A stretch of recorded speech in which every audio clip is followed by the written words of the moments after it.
This coverage of MWC is brought to you by Bitdefender Mobile Security. It's past versus present on this edition of Versus, as it's Joshua Vergara from Android Authority. What's going on, everybody? And here we're taking a look at the Samsung Galaxy S5 versus its predecessor, the Galaxy S4. The Galaxy S5 is slightly larger and thicker than its predecessor, due in large part to that big display. And the phone is also about 15 grams heavier. But the S5 does move away from the glossy feel of the S4, as Samsung has opted for a soft touch material for the back. On the front, we do still have the same layout, but instead we have a change from the menu button of the S4 to a recent apps button for the S5. Now, one thing that the Galaxy S5 can definitely boast over the original S4 is its water and dust resistance. An IP67 certification helps it really stand the elements. As far as the screens go, we do have a slightly larger screen on the Galaxy S5, the Super AMOLED screen coming in at 5.1 inches compared to the 5-incher that was on the Galaxy S4. Yes, these are essentially identical screens, however, and that means that you have some oversaturated colors, but overall really good and enjoyable performance in that user experience for the display. While we do see a big update in the processing package for the Galaxy S5, we will say that the Snapdragon 600 that was originally in the S4 is still doing a great job even to this day, and that should only mean that the Galaxy S5 will really set a higher bar when it comes to processing power.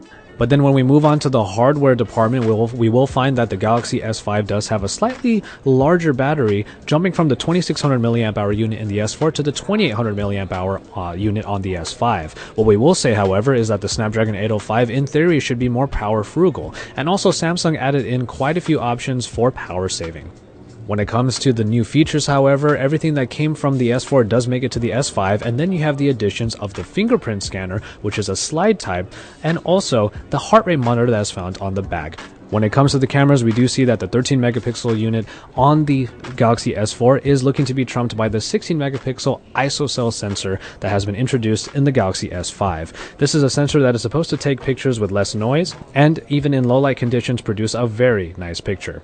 Now, the app on the S5 has also been redone from the S4, touting all of its settings. When you hit the settings button, everything comes up that you'll be able to tweak for good smartphone photography. And in the end, we do see that the S5 is looking to just be a better camera overall compared to the S4. And finally, when it comes to software, we were really hoping that there was going to be a big evolution from the S4 to the S5 when it comes to TouchWiz. Unfortunately, some of the aspects of TouchWiz were changed, but not enough in order to make it really feel like a big difference. The inclusion of a recent apps button on the S5 does allow it to have a little bit more multitasking that is more easily accessible, as you can just jump in and out of apps very easily instead of having to hold the home button in the S4. And finally, the My Magazine UI has been brought to the front and is now a second screen all the way on the left, much like a Google Now in stock Android. So it does change a few of the aspects, but in the end, TouchWiz still pretty much looks like TouchWiz. So if you were expecting a big change between the S4 and S5, you probably didn't get it here. In the end, both of these phones do represent some of the best that Samsung has had to offer, and in terms of the S5, it just continues that tradition. Whether or not all of the new things are going to be useful for you is definitely a question that you can answer for yourself. But the S4 is definitely no slouch, so it doesn't deserve to just be dismissed in this comparison. We have a lot more coming on the Samsung Galaxy S5, so make sure you stay tuned to Android Authority as we report it all to you from the Mobile World Congress here in Barcelona, Spain.